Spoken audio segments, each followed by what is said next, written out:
Welcome back to Gunashree Gowda YouTube channel. ಎಲ್ಲ ಹೇಗಿದ್ದೀರಾ? ಎಲ್ಲ ಚೆನ್ನಾಗಿದ್ದೀರಾ ಅಂತ ಭಾವಿಸ್ತೀನಿ. ನಾನು ಕೂಡ ತುಂಬ ಚೆನ್ನಾಗಿದ್ದೀನಿ.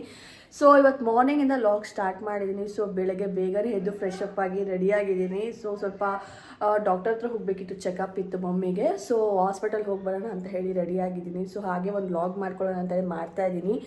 ಸೊ ಪಾಪು ಇರೋದ್ರಿಂದ ನಾನು ಅನ್ಕೋತೀನಿ ಕಂಟಿನ್ಯೂಸ್ ಆಗಿ ವ್ಲಾಗ್ ಅಪ್ಲೋಡ್ ಮಾಡಬೇಕು, ಕಂಟಿನ್ಯೂಸ್ ಆಗಿ ವೀಡಿಯೋ ಅಪ್ಲೋಡ್ ಮಾಡಬೇಕಂತ. ಆಗೋದೇ ಇಲ್ಲ. ಎಷ್ಟು ಅಂದ್ಕೊಂಡು ಇಲ್ಲ ಈ ಸತಿ ಮಾಡಿಬಿಡೋಣ ಅಂದರೂ ಆಗೋದಿಲ್ಲ. ಅದು ಇದು ಕೆಲಸ ಬಂದು ವೀಡಿಯೋ ಅಪ್ಲೋಡ್ ಮಾಡೋದಕ್ಕೆ ಆಗೋದಿಲ್ಲ. ಸರಿ, ಎನಿವೇ ಇವತ್ತು ಮಾರ್ನಿಂಗಿಂದಲೇ ವ್ಲಾಗ್ ಸ್ಟಾರ್ಟ್ ಮಾಡಿಬಿಡೋಣ ಅಂತ ಹೇಳಿ ಮಾಡ್ತಾಯಿದ್ದೀನಿ. ಅದು ಏನಾದರೂ ಆಗಲಿ ಅಂತ ಹೇಳಿ. ಸಿಹಿಮಾ ಇನ್ನೂ ಮಲಗಿದ್ದಾಳೆ, ಅವಳು ಇನ್ನೂ ಎದ್ದಿಲ್ಲ. ಸರಿ, ನಾನು ಎದ್ದು ರೆಡಿಯಾಗಿ ಫ್ರೆಶ್ ಅಪ್ ಆಗಿ ವ್ಲಾಗ್ ಸ್ಟಾರ್ಟ್ ಮಾಡ್ತಿದ್ದೀನಿ. ಸೊ ಬನ್ನಿ, ಇವಾಗ ಆಲ್ರೆಡಿ ಆಗಿದೆ 10 o'clock. ಸೊ ಅಪಾಯಿಂಟ್ಮೆಂಟ್ ತೊಗೊಂಡಿದ್ದೀವಿ 11:30 ಹಂಗೆ ತೊಗೊಂಡಿದ್ದೀವಿ. ಸೊ ಟಿಫನ್ ಮುಗಿಸ್ಕೊಂಡು ಹೋಗಿ ಬರ್ತೀನಿ. ಸೊ ಇವತ್ತೊಂದು ಆಯಿಲ್ ತೋರ್ಸೋಣ ಅಂತ ಅಂದ್ಕೊಂಡಿದ್ದೀನಿ. ಸೊ ಇದು ನಾನು ತುಂಬ ವರ್ಷಗಳಿಂದ ಫಾಲೋ ಮಾಡ್ತಿದ್ದಿದ್ದು ಆಯಿಲು. ಇವಾಗ ಅದು ಮಾಡಿ ತೋರ್ಸೋಣ ಅಂತ ಅಂದ್ಕೊಂಡಿದ್ದೀನಿ. ಸೊ ಹಾಸ್ಪಿಟಲ್ ವಿಸಿಟ್ ಮಾಡಿ ಬಂದು ನಿಮಗೆ ಅದು ಯಾವ ರೀತಿ ಮಾಡ್ಬೋದು ಅಂತೇಳಿ ತೋರಿಸ್ತೀನಿ. ಅದರಿಂದ ಏನೇನು ಬೆನಿಫಿಟ್ಸ್ ಇದೆ ಅಂತ ಹೇಳ್ತೀನಿ. ಸೊ ಇವಾಗ ಏರ್ ಫಾಲ್ ಆಗ್ತಿರೋ ಕಾರಣ ಇವಾಗ ಎಲ್ರಿಗೂ ಏರ್ ಫಾಲ್ ಆಗ್ತಿರುತ್ತೆ. ಮುಂಚೆ ಆದರೂ ಬಾಣಂತಿಗೆ ಏರ್ ಫಾಲ್ ಆಗುತ್ತೆ, ಇಲ್ಲ ಪ್ರೆಗ್ನೆಂಟಲ್ಲಿ ಏರ್ ಫಾಲ್ ಆಗುತ್ತೆ, ಇಲ್ಲ ಥೈರಾಯ್ಡ್ ಇದ್ದರೆ ಏರ್ ಫಾಲ್ ಆಗುತ್ತೆ, ಇಲ್ಲ ಏನಾದ್ರು ಇಶ್ಯೂ ಇದ್ದರೆ ಹೇರ್ ಫಾಲ್ ಆಗುತ್ತೆ, ಆ ಥರ ಇತ್ತು. ಇವಾಗ ಹಂಗಲ್ಲ. ಇವಾಗ ಡಸ್ಟಿಗೆ ಪ್ರತಿಯೊಬ್ಬರಿಗೂ, ಈವನ್ ಹುಟ್ಟಿದ ಮಗುಗೂ ಹೇರ್ ಫಾಲ್ ಆಗುತ್ತೆ, ಹುಟ್ಟಿದ ಮಗುಗೂ ವೈಟ್ ಕೂದಲು ಬರುತ್ತೆ. ಸೊ ಇದು ಕ್ವೈಟ್ ನ್ಯಾಚುರಲ್ ಆಗಿಬಿಟ್ಟಿದೆ ಇವಾಗಿನ ಫುಡ್ಡು, ಇವಾಗಿನ ನೇಚರಲ್ಲಿ. ಸೊ ಈ ಥರ ಆಯಿಲ್ ಅಪ್ಲೈ ಮಾಡೋದ್ರಿಂದ ಅಟ್ಲೀಸ್ಟ್ ಫುಲ್ ಕಂಟ್ರೋಲ್ ಆಗುತ್ತೆ ಅಂತ ಹೇಳೋದಕ್ಕಾಗಲ್ಲ. ಒಂದು 40 to 50% ಅಂತೂ ಇಟ್ ಈಸ್ ಯೂಸ್ಫುಲ್ ಅಂತ ಹೇಳ್ಬೋದು. ಹಾಗೆ ನಾವು ಆಯಿಲ್ಗೆ ಅಪ್ಲೈ ಮಾಡೋದ್ರ ಜೊತೆ ಇಂಟೇಕ್ ಕೂಡ ಚೆನ್ನಾಗಿರಬೇಕು. ವಿತೌಟ್ ಇಂಟೇಕ್ ಬರೀ ನೀವು ಅಪ್ಲೈ ಮಾಡ್ತೀರಾ ಅಂತಂದರೆ ಆಗಲ್ಲ. ಇಂಟೇಕಲ್ಲೂ ಚೆನ್ನಾಗಿರಬೇಕು, ಔಟರ್ ಕೇರು ಚೆನ್ನಾಗಿರಬೇಕು, ಅವಾಗಷ್ಟೇ ವರ್ಕ್ ಆಗುತ್ತೆ. ಸೊ ಎನಿವೇ ನಾನು ಬಂದಮೇಲೆ ತೋರಿಸ್ತೀನಿ ಆಯಿಲ್ ಯಾವ ಥರ ಮಾಡೋದು ಅಂತ ಹೇಳಿ. ಸೊ ಇವಾಗ ಟಿಫನ್ ಮುಗಿಸಿ ಸಿಹಿಮಾಗೆ ರೆಡಿ ಮಾಡಿ ಹಾಸ್ಪಿಟಲ್ ವಿಸಿಟ್ ಮಾಡಿ ಬರ್ತೀನಿ. ಸೊ ಟಿಫನ್ ಏನು ಮಾಡಿದ್ದಾರೆ ಮಮ್ಮಿ ನೋಡಬೇಕು. ಬನ್ನಿ, ಮಮ್ಮಿ ಟಿಫನ್ ಏನು ಮಾಡಿದ್ದಾರೆ ನೋಡಬೇಕು. ಶಾವಿಗೆ ಉಪ್ಪಿಟ್ಟು ಮಾಡಿದ್ದಾರೆ ಮಮ್ಮಿ ಟಿಫನ್ಗೆ. ನಮ್ಮ ಪುಟಾಣಿ ಪಾಪು ಮಲಗಿದ್ರೆ ಬೇಗ ಕೆಲಸ ಆಗೋದು. ಸರಿ ಮಮ್ಮಿ ಟಿಫನ್ ಮಾಡು ಅಂತೇಳಿ ಟಿಫನ್ ಹಾಕ್ಕೊಟ್ರು. ಸೊ ಟಿಫನ್ ಮಾಡೋಣ ಅಂತೇಳಿ ಇದು ಮಾಡ್ತಾಯಿದ್ದೆ, ರೆಡಿ ಮಾಡ್ಕೊಳ್ತಾ ಇದ್ದೆ. ಹ್ಯಾಂಡ್ ವಾಶ್ ಮಾಡ್ಕೊಂಡು ಟಿಫನ್ ಮಾಡಿಬಿಟ್ಟು ಹಾಸ್ಪಿಟಲ್ಗೆ ಹೋಗಿ ಬರಬೇಕು. ಅಪಾಯಿಂಟ್ಮೆಂಟ್ ತೊಗೊಂಡೆ. ಮಮ್ಮಿಗೆ ಯಾಕೋ ಸ್ವಲ್ಪ ಬೋನ್ಸ್ ಪೇಯ್ನ್ ಇತ್ತು. ಅವ್ರಿಗೆ ಸ್ವಲ್ಪ 2 weeks ಬ್ಯಾಕ್ ಫೀವರ್ ಬಂದಿತ್ತು, ಹಾಗಾಗಿ ಪೇಯ್ನ್ ಸ್ಟಾರ್ಟ್ ಆಗಿದೆ ಅಂತ ಅನಿಸುತ್ತೆ. ಹೋಗಿ ನೋಡ್ಕೋಬೇಕು ಏನು ಹೇಳ್ತಾರೆ ಅಂತ ಹೇಳ್ಬಿಟ್ಟು. ಸೊ ನನ್ನ ಮಗಳು ಇನ್ನೂ ಮಲಗಿದ್ಲು ಲಕ್ಕಿಲಿ. ಆ್ಯಕ್ಚುಲಿ ಏನು ಗೊತ್ತಾ, ಶಾವಿಗೆ ಬಾತ್ ನಾನು ತುಂಬ ಚೆನ್ನಾಗಿ ಮಾಡ್ತೀನಿ. ಅಂದರೆ ಶಾವಿಗೆದು ಒಗ್ಗರಣೆ ಚೆನ್ನಾಗಿ ಹಾಕ್ತೀನಿ ನಾನು. ನನಗೆ ವೆಜಿಟೇಬಲ್ಸ್ ಎಲ್ಲ ಹಾಕಿ ಶಾವಿಗೆ ಇದು ಮಾಡಿದ್ರೆ, ಶಾವಿಗೆ ಉಪ್ಪಿಟ್ಟು ಮಾಡೋದು ತುಂಬ ಇಷ್ಟ ಆಗುತ್ತೆ. ವೆಜಿಟೇಬಲ್ಸ್ ಎಲ್ಲ ಇದ್ದರೆ ತುಂಬ ಇಷ್ಟ ಆಗುತ್ತೆ. ಅದು ನಾನು ತುಂಬ ಇಷ್ಟಪಟ್ಟು ತಿಂತೀನಿ. ಏನಿವೆ ನಾನು ಟಿಫನ್ ಮುಗಿಸಿ ನಾನು ವೀಡಿಯೋನ ಕಂಟಿನ್ಯೂ ಮಾಡ್ತೀನಿ, ನೋಡ್ತಾ ಇರಿ, ಓಕೆನಾ? ಸರಿ, ಹಾಸ್ಪಿಟಲ್ ಹೋಗಿ ಬಂದು ಡಾಕ್ಟರ್ ಅದು ಫೀವರ್ಗೆ ಬಂದಿರೋದು ಪೇಯ್ನ್ ಅಂತ ಹೇಳಿದ್ರು. ಟ್ಯಾಬ್ಲೆಟ್ಸ್ ಕೊಟ್ಟರು, ಬೆಲ್ಟ್ ಕೊಟ್ಟರು. ಇವಾಗ ಕ್ವೈಟ್ ಕಾಮನ್ ಆಗಿಬಿಟ್ಟಿದೆ, ಎಲ್ರಿಗೂ ಬೆಲ್ಟ್ ಕೊಡ್ತಾರೆ ಏನಾದ್ರು ಪೇಯ್ನ್ ಬಿತ್ತು, ಸೊಂಟ ನೋವು ಅಂದರೆ. ಮಮ್ಮಿಗೂ ಬೆಲ್ಟ್ ಕೊಟ್ಟರು. ಮಮ್ಮಿ ಉಪ್ಸಾರು ಮಾಡೋಕ್ಕೆ ರೆಡಿ ಮಾಡ್ಕೊಳ್ತಾ ಇದ್ದಾರೆ. ಸೊ ಒಂದೊಂದು ರೀತಿಯಾಗಿ ಉಪ್ಸಾರು ಮಾಡ್ತಾರೆ. ಒಂದೊಂದು ಕಡೆ ಮಂಡ್ಯ ಸ್ಟೈಲ್ ಬೇರೆ ಇರುತ್ತೆ, ಮಾಗಡಿ ಸ್ಟೈಲ್ ಬೇರೆ ಇರುತ್ತೆ, ಕುಣಿಗಲ್ ಸ್ಟೈಲ್ ಬೇರೆ ಇರುತ್ತೆ. ಸೊ ಒಬ್ಬೊಬ್ಬರು ಒಂದೊಂದು ಥರ ಹೇಳಿ ಉಪ್ಸಾರು ಮಾಡ್ತಾರೆ. ಸೊ ನಾವು 2 ವೆರೈಟೀಸ್ ಆಫ್ ಉಪ್ಸಾರು ಮಾಡ್ತೀವಿ. ಒಂದು ಖಾರ ಸಪ್ರೇಟಾಗಿ ಎತ್ತಿ ಉಪ್ಸಾರು ಮಾಡ್ತೀವಿ, ಇನ್ನೊಂದು ಖಾರನ ಮಿಕ್ಸ್ ಮಾಡಿ ಉಪ್ಸಾರು ಮಾಡ್ತೀವಿ. ಸೊ ಯಾರಿಗಾರು ರೆಸಿಪಿ ಬೇಕಂತ ಹೇಳಿದ್ರೆ ಕಮೆಂಟ್ ಮಾಡಿ, ನಾನು ತಿಳಿಸ್ಕೊಡ್ತೀನಿ. ಖಾರ ಎತ್ತಿ ಮಾಡೋ ಉಪ್ಸಾರು ತುಂಬ ಚೆನ್ನಾಗಿರುತ್ತೆ, ತುಂಬ ಟೇಸ್ಟಿಯಾಗಿರುತ್ತೆ. ಸೊ ಮಮ್ಮಿ ರೆಡಿ ಮಾಡ್ತಾಯಿದ್ರು. ಸರಿ ಉಪ್ಸಾರು ಮಾಡಿಬಿಡ್ತೀನಿ, ಉಪ್ಸಾರು ಮಾಡಿ ಮುದ್ದೆ ಮಾಡಿ ಪಲ್ಯ ಮಾಡ್ತೀನಿ ಅಂತ ಹೇಳಿ ರೆಡಿ ಮಾಡ್ಕೊಳ್ತಾ ಇದ್ರು.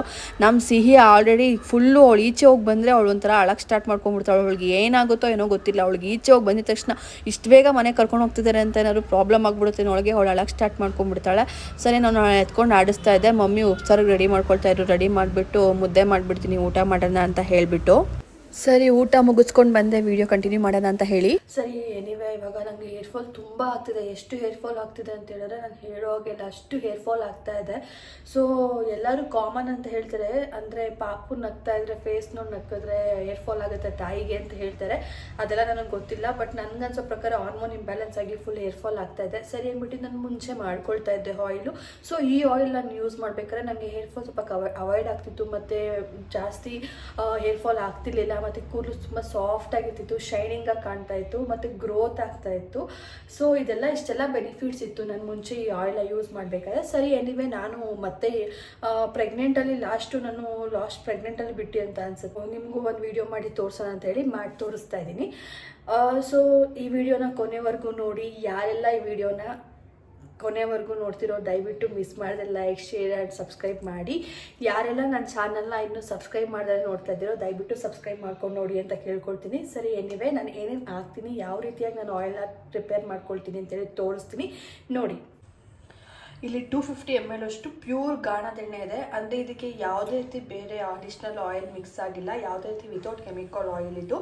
ಸೊ ಅಂದರೆ ಕೊಬ್ಬರಿ ಕೊಟ್ಟು ಪ್ಯೂರಾಗಿ ನಾವೇ ಮಾಡಿಸಿರೋ ಆಯಿಲ್ ಇದು, ಪ್ಯೂರ್ ಗಾಣದ ಎಣ್ಣೆ ಇದು. ಓಕೆನಾ, only for coconut oil, pure coconut oil. So ಇಲ್ಲಿ ನಾನು ಇಷ್ಟು ಯೂಸ್ ಮಾಡ್ತಾ ಇದ್ದೀನಿ.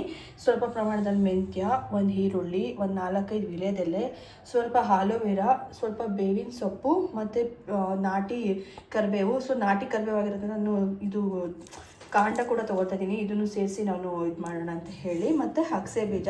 ಸೊ ಇದಕ್ಕೆ ನನಗೆ ದಾಸವಾಳ ಹೂವು ಸಿಗಲಿಲ್ಲ, ದಾಸವಾಳದ ಪೆಟಲ್ಸ್ ಹಾಕ್ಬೋದು, ದಾಸವಾಳದ ಎಲೆ ಕೂಡ ಹಾಕ್ಬೋದು. ಸೊ ನಿಮಗೆ ಯಾವುದು ಇಷ್ಟ ಅದು ಎರಡು ಕೂಡ ಹಾಕ್ಕೋಬೋದು, ಇನ್ನೂ ಚೆನ್ನಾಗಿ ಬರುತ್ತೆ. ಸೊ ನಾನು ಇಷ್ಟು ಐಟಮ್ ತೆಗೆದು ಇಟ್ಕೊಂಡಿದ್ದೀನಿ. ಓಕೆನಾ, ಸೊ ಇದು ನಾನು ಯಾವ ಪ್ರಮಾಣದಲ್ಲಿ 250 ml ಅಷ್ಟು ಅಷ್ಟೇ ಅಂತ ಕೊಕೊನಟ್ ಆಯಿಲ್ ಇರೋದು, ಪ್ಯೂರ್ ತೊಗೊಂಡು ಬಂದಿದ್ದೆ. ಸೊ ಪಾಪುಗೆಲ್ಲ ಆಯಿಲ್ ಮಸಾಜ್ ಮಾಡೋಕ್ಕೆ ಯೂಸ್ ಮಾಡಿ ಖಾಲಿ ಆಗಿದೆ. ಸೊ ಇಷ್ಟು ನಂತರ 250 ml ಅಷ್ಟು ಇತ್ತು ಕೊಕೊನಟ್ ಆಯಿಲ್. ಸೊ ಅದಕ್ಕೆ ಮಾಡ್ಕೊಳ್ಳೋಣ ಅಂತೇಳಿ ಮಾಡ್ಕೊಳ್ತಾ ಇದ್ದೀನಿ. ನೆಕ್ಸ್ಟ್ ಗಾಂಡಿನ ಎಣ್ಣೆ ಥರವರೆಗೂ. ಸೊ ನಾನು ಅದಕ್ಕೆ ಎಷ್ಟು ಪ್ರಮಾಣದಲ್ಲಿ ಬೇಕೋ ಅಷ್ಟು ಪ್ರಮಾಣದಲ್ಲಿ ನಾನು ತೊಗೊಂಡಿದ್ದೀನಿ. ಸೊ ಇದರಲ್ಲಿ ನಾನು ಏನು ಮಿಸ್ ಮಾಡಿದ್ದೀನಿ ಅಂತ ಹೇಳಿದ್ರೆ ಐಬಿಸ್ಕಸ್ ಫ್ಲವರ್ ಒಂದು, ಮತ್ತು ಅಂದರೆ ದಾಸವಾಳದ ಹೂವು ಮತ್ತು ಅದು ಲೀಫು, ಅದು ಹಾಕಿದ್ರೆ ಇನ್ನೂ ಚೆನ್ನಾಗಿರುತ್ತೆ. ಆಯಿಲ್ ತುಂಬ ಚೆನ್ನಾಗಿ ನಮ್ಗೆ ಹೆಲ್ಪ್ಫುಲ್ ಆಗುತ್ತೆ, ಇನ್ನೂ ಗ್ರೋತ್ ಆಗೋದಕ್ಕಾಗಲಿ ಶೈನಿಂಗ್ ಆಗಾಗಲಿ ತುಂಬ ಯೂಸ್ಫುಲ್ ಆಗುತ್ತೆ. ಸೊ ಅದು ಸಿಗಲಿಲ್ಲ ನನಗೆ, ಸೊ ಹಾಗಾಗಿ ನಾನು ಅದು ತೊಗೊಂಡಿಲ್ಲ. ಸೊ ನೀವು ಅದನ್ನು ಸೇರಿಸ್ಕೊಂಡು ನೀವು ಹ್ಯಾಡ್ ಮಾಡ್ಕೊಂಡು ಮಾಡ್ಬೋದು. ಓಕೆನಾ, ಸೊ ನೆಕ್ಸ್ಟ್ ನಾವು ಇವಾಗ ಸ್ಟಾರ್ಟ್ ಮಾಡೋಣ ಬನ್ನಿ, ಯಾವ ರೀತಿಯಾಗಿ ಮಾಡ್ತೀನಿ ಅಂತ ಹೇಳಿ ತೋರಿಸ್ತೀನಿ. 50 ml ಅಷ್ಟು ಆಯಿಲ್ ಇದೆ, ಸ್ವಲ್ಪ ಜಾಸ್ತಿನೇ ಇದೆ ಅನ್ಸುತ್ತೆ. 250 ml ಇಂದ 300 ml ಅಷ್ಟು ಆಯಿಲ್ ಇದೆ. ಇದನ್ನು ಇವಾಗ ಬಾಯ್ಲ್ ಮಾಡೋಕ್ಕೆ ಇಡೋಣ.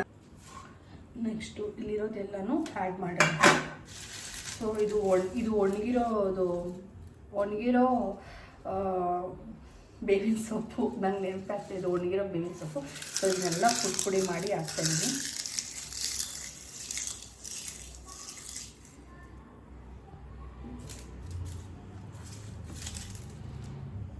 ಓಕೆ, ನೆಕ್ಸ್ಟು ಆಲೋವೆರಾ,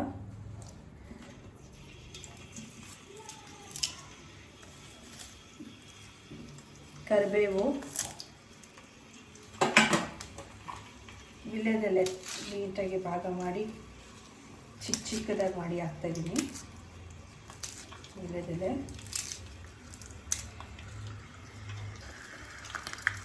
ಚಿಕ್ಕದು. ನೆಕ್ಸ್ಟು ಈರುಳ್ಳಿ,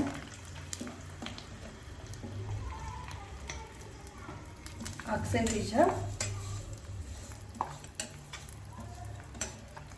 ಬೀಜ ಆ್ಯಂಡ್ ಮೆಂತ್ಯ. ಅಗಸೆ ಬೀಜದಿಂದ ಸಾಕಷ್ಟು ಪ್ರಮಾಣದ ಬೆನಿಫಿಟ್ಸ್ ಇದೆ. ನಿಮ್ಗೆ ಏನೇನಿದೆ ಅಂತ ಹೇಳಿ ಒಂದನ್ನ ನಾನು ಹೇಳ್ತೀನಿ.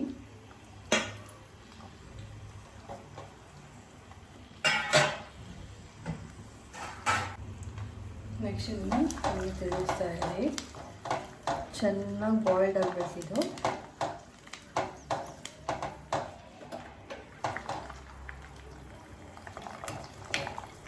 ಏನಂತಾರೆ ಕೊತ ಅಂತ ಕುದಿಬೇಕು ಅಂತಾರಲ್ಲ, ಹಂಗೆ ಕೊತ ಅಂತ ಕುದಿಬೇಕು. ಸೊ ನಾನು ಅಗಸೆ ಬೀಜ ಯೂಸ್ ಮಾಡಿದ್ದೀನಿ. ಅಗಸೆ ಬೀಜದಿಂದ ತುಂಬ ಬೆನಿಫಿಟ್ಸ್ ಇದೆ. ಅಂದರೆ ಅದು ಹೇರ್ ಗ್ರೋತ್ಗಾಗಿರ್ಬೋದು, ಶೈನಿಂಗಿಗಾಗಿರ್ಬೋದು, ಸಿಲ್ಕಿ ಹೇರ್ ಆಗೋದಕ್ಕಾಗಿರ್ಬೋದು, ಇಲ್ಲಾಂದರೆ ವೈಟ್ ಹೇರ್ನ ತಡೆಗಟ್ಟೋದಕ್ಕಾಗಿರ್ಬೋದು ತುಂಬ ಯೂಸ್ಫುಲ್ ಮಾಡುತ್ತೆ.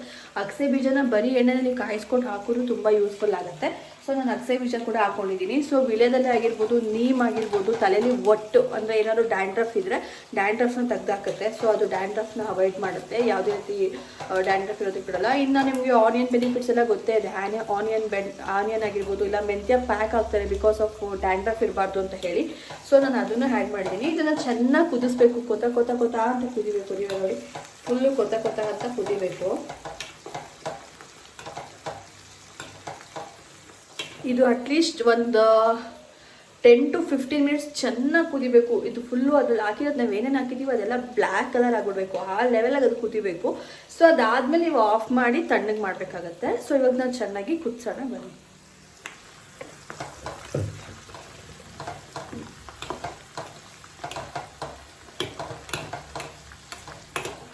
ಆದಷ್ಟು ಪ್ಯೂರ್ ಕೊಕೊನಟ್ ಆಯಿಲ್ನ ತೊಗೊಳಕ್ಕೆ ಟ್ರೈ ಮಾಡಿ. ಇವಾಗೆಲ್ಲ ಗಾಣದಲ್ಲಿ ಸಿಗುತ್ತೆ. ಸೊ ಇಲ್ಲೆಲ್ಲ ನಿಮಗೆ ನಿಯರ್ ಮೇ ಮನೆ ಹತ್ರ ಗಾಣ ಎಲ್ಲ ಇದೆ, ನೀವೇ ಕೊಕೊನಟ್ ತೊಗೊಂಡೋಗಿ ಅಂದರೆ ಒಣ ಕೊಬ್ಬರಿ ಹಾಳಾಗಿರೋ ಕೊಬ್ಬರಿ ತೊಗೊಂಡೋಗ್ಬಿಟ್ಟು ನೀವೇ ಹಾಕಿಸ್ಕೊಳ್ಬೋದು. ಅಕಸ್ಮಾತ್ ನಿಮಗೆ ಗಾಣ ಸಿಗಲಿಲ್ಲ ಅಂತ ಹೇಳಿದ್ರೆ ಎಲ್ಲರೂ ತರಿಸ್ಕೊಳ್ಳಿ. ಪ್ಯೂರ್ ಆಗಿರೋದು ಸಿಕ್ಕಿದ್ರೆ ತುಂಬ ಹೆಲ್ಪ್ಫುಲ್ ಆಗುತ್ತೆ ಅಂತ ಅಷ್ಟೇ. ಬೆನಿಫಿಟ್ಸ್ ಜಾಸ್ತಿ ಪ್ಯೂರ್ ಆಗಿರೋದ್ರಲ್ಲಿ, ಅದಕ್ಕೋಸ್ಕರ ಅಷ್ಟೇ.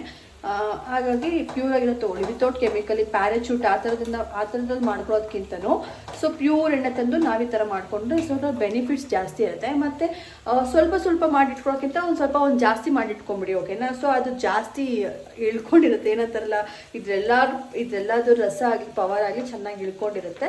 ಸೊ ಹಾಗಾಗಿ ಒಂದು ಲೀಟರು ಒಂದು ಅರ್ಧ ಲೀಟ್ರು ಆ ಥರ ಮಾಡಿಟ್ಕೊಬಿಡಿ. ಸೊ ನೀವು 1 ಲೀಟರ್ಗೆ ಮಾಡ್ತೀರಂದರೆ ಸ್ವಲ್ಪ ಪ್ರಮಾಣ ಜಾಸ್ತಿ ಇರಲಿ. ಅರ್ಧ ಲೀಟರ್ ಮಾಡ್ತೀರಾ ಅಂದರೆ ಎಷ್ಟಕ್ಕೆ ನೀವು ನೋಡಿ ಇದಕ್ಕೆ 1:2, 1:3, 1:4 ಅಂತ ನೀವು ಸೇರಿಸ್ತಾ ಹೋಗ್ಬೋದು. ನಿಮ್ಗೆ ಯಾವ ಥರ ನಿಮ್ಗೆ ಎಷ್ಟು ಪ್ರಮಾಣದಲ್ಲಿ ಬೇಕೋ ಅಷ್ಟು ಪ್ರಮಾಣದಲ್ಲಿ ಸೇರಿಸ್ತಾ ಹೋಗ್ಬೋದು. ಆ್ಯಂಡ್ ವಿತೌಟ್ ಮಿಸ್ ನೀವು ಐಬಿಸ್ಕಸ್ ಕೂಡ ಸೇರಿಸ್ಕೊಳ್ಳಿ. ಐಬಿಸ್ಕಸ್ ನಿಮಗೆ ತುಂಬ ಹೆಲ್ಪ್ ಮಾಡುತ್ತೆ. ಐಬಿಸ್ಕಸ್ ಆಗಿರ್ಬೋದು, ಐಬಿಸ್ಕಸ್ ಲೀಫ್ ಆಗಿರ್ಬೋದು, it is very useful to hair. So ನೀವು ಅದನ್ನು ಸೇರಿಸ್ಕೋಬೋದು. ಜೊತೆಗೆ ಏನು ಗೊತ್ತಾ, ಇಂಟೇಕ್ ಕೂಡ ಚೆನ್ನಾಗಿರಲಿ. ತರಕಾರಿ, ಸೊಪ್ಪು, ಅಂದರೆ ಪ್ರೋಟೀನ್, ವಿಟಮಿನ್ಸ್ ಎಲ್ಲನೂ ಈಕ್ವಾಲಿಟಿಯಾಗಿ ನೀವು ತೊಗೊಂಡು ಮೇಂಟೈನ್ ಮಾಡಬೇಕಾಗತ್ತೆ. ಸೊ ಎಲ್ಲನೂ ತಿನ್ನಬೇಕಾಗತ್ತೆ. ಬರೀ ನಾವು ಮೇಲಿಂದ ಮೇಲ್ ನಚ್ಚರೆ ಮಾತ್ರ ಚೆನ್ನಾಗಾಗುತ್ತೆ ಅಂದರೆ ಖಂಡಿತವಾಗ್ಲೂ ಇಲ್ಲ.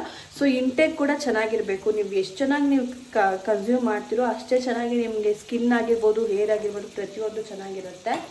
ನೋಡಿ ಕಲರ್ ಚೇಂಜ್ ಆಗ್ತಾ ಇದೆ.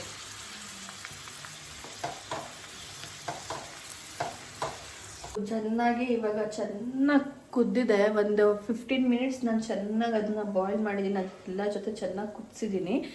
ಸೊ ಇದನ್ನ ಇವಾಗ ಆರಕ್ಕೆ ಬಿಟ್ಬಿಡೋಣ. ನೋಡಿ ಈ ಕಲರ್ ಇದೆ ಇವಾಗ, ಕೆನ್ಸಿ ಈ ಕಲರ್ ಇದೆ. ಸೊ ಇದನ್ನ ಇವಾಗ ನಾವು ಕಂಪ್ಲೀಟಾಗಿ ಹಾರಕ್ಕೆ ಬಿಟ್ಬಿಡೋಣ. ಸೊ ಅದು ಹಾರಲಿ, ಚೆನ್ನಾಗಿ ಕೂಲ್ ಆಗಲಿ. ಸೊ ಕೂಲ್ ಆದಮೇಲೆ ಒಂದು ಬಾಟಲ್ಗೆ ಹಾಕಿ ಎತ್ತಿಡೋಣ. ಸೊ ನೀವು ಅದನ್ನು ಸೋಸ್ಕೋಬೇಕಾಗುತ್ತೆ. ಸೋಸ್ಕೊಂಡು ಚೆನ್ನಾಗಿ ಇಟ್ಕೊಂಡು ಎತ್ತಿಡಿ. ನೀಮ್ ಮತ್ತು ಕರಿಬೇವನ್ನ ಮತ್ತು ಮೆಂತ್ಯನ ಹಂಗೆ ಬಿಡ್ಬೋದು. ಬಟ್ ಇದೆಲ್ಲ ಆಲೋವೆರಾ ಮತ್ತು ಆನಿಯನ್ನು, ಸೊ ಅದನ್ನೆಲ್ಲ ತೆಗೆದ್ಬಿಡ್ಬೇಕಾಗತ್ತೆ. ಸೊ ಸೋಸ್ಕೊಂಬಿಟ್ಟು ನೀವು ಹಾಗೆ ಬಿಡಿ. ಅದು ಫುಲ್ಲು ಚೆನ್ನಾಗಿ ಇದಾಗಲಿ, ಏನಾಗಲಿ ಚೆನ್ನಾಗಿ ಕೂಲ್ ಆಗಲಿ. ನೀವು ಯೂಸ್ ಮಾಡಿ ನಿಮಗೆ ಗೊತ್ತಾಗುತ್ತೆ ಬೆನಿಫಿಟ್ಸ್ ಎಷ್ಟು ಚೆನ್ನಾಗಿರುತ್ತೆ ಅಂತ ಹೇಳಿ. ನಾನಿದು ತುಂಬ ವರ್ಷಗಳಿಂದ ಯೂಸ್ ಮಾಡ್ತಿದ್ದೆ. ಬಟ್ ಇವಾಗ ಪ್ರೆಗ್ನೆನ್ಸಿಯಿಂದ ಬಿಟ್ಟಿದ್ದೀನಿ. ಮತ್ತು ಹೇರ್ ಫಾಲ್ ಜಾಸ್ತಿ ಆಗಿದೆಯಲ್ಲ, ಸೊ ಭಯ ಆಗಿದೆ ಎಲ್ಲಿ ಕೂದಲೆಲ್ಲ ಉದುರೋಗುತ್ತೋ ಅಂತ. ಮತ್ತು ಅದಕ್ಕೋಸ್ಕರ ಸ್ಟಾರ್ಟ್ ಮಾಡ್ತಾಯಿದ್ದೀನಿ. ಸೊ ಹಾಗಾಗಿ ನಿಮ್ಮ ಜೊತೆ ಶೇರ್ ಮಾಡ್ಕೊಳ್ತಾ ಇದ್ದೀನಿ. ಸೊ ಈ ವಿಡಿಯೋ ನಿಮಗೆ ಇಷ್ಟ ಆಗಿದೆ ಪ್ಲೀಸ್ ಲೈಕ್ ಮಾಡಿ, ಶೇರ್ ಮಾಡಿ, ಕಮೆಂಟ್ ಮಾಡಿ. ಸೊ ಯಾರೆಲ್ಲ ಇನ್ನೂ ನನ್ನ ಚಾನಲ್ನ ಸಬ್ಸ್ಕ್ರೈಬ್ ಮಾಡಿದ್ರೆ ನೋಡ್ತಿದ್ದೀರೋ ಪ್ಲೀಸ್ ಸಬ್ಸ್ಕ್ರೈಬ್ ಮಾಡ್ಕೊಂಡು ನೋಡಿ ಅಂತ ಹೇಳಿ ಕೇಳ್ಕೊಳ್ತಾ ಇದ್ದೀನಿ. ಸೊ ಈ ಲಾಗ್ನ ನಾನು ಇಲ್ಲಿಗೆ ಮುಗಿಸ್ತಾ ಇದ್ದೀನಿ, ಓಕೆನಾ. ಸಿಗೋಣ ಮುಂದಿನ ಲಾಗ್ನೊಂದಿಗೆ. ಬಾಯ್, ಟೇಕ್ ಕೇರ್.